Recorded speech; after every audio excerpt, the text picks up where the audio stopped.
Western officials are alarmed at the plight of Christians in the Middle East, where they're increasingly becoming targets of sectarian violence.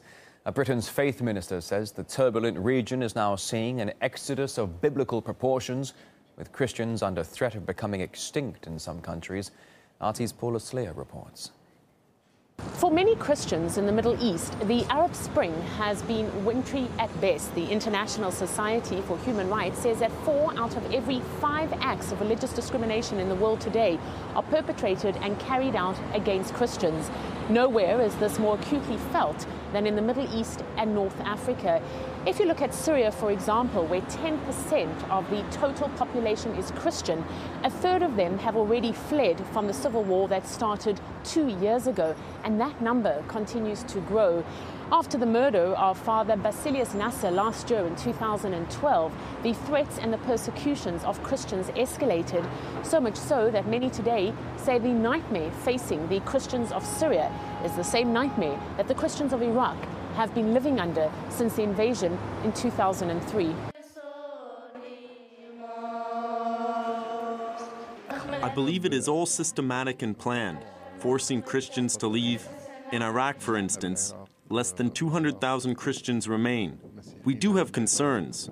We do hope we can stick to our land, Syria, which is the cradle of Christianity.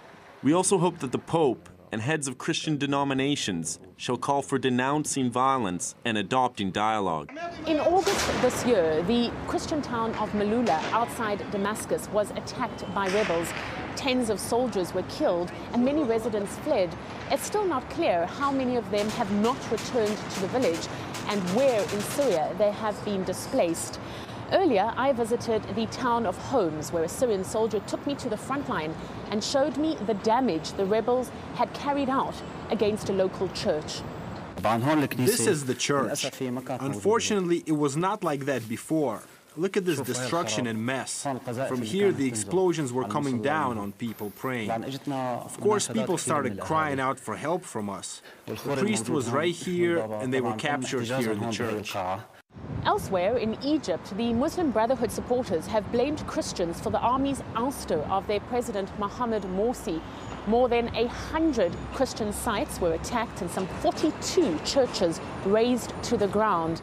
While in Iraq, after the American invasion back in 2003, half of the Iraqi Christian population left for other Middle Eastern countries. An American think tank, the Pew Forum, says that Christians face harassment and oppression in 139 countries. This is nearly 3/4 of all the countries on the face of the earth. Paula Sleer, RT, Tel Aviv.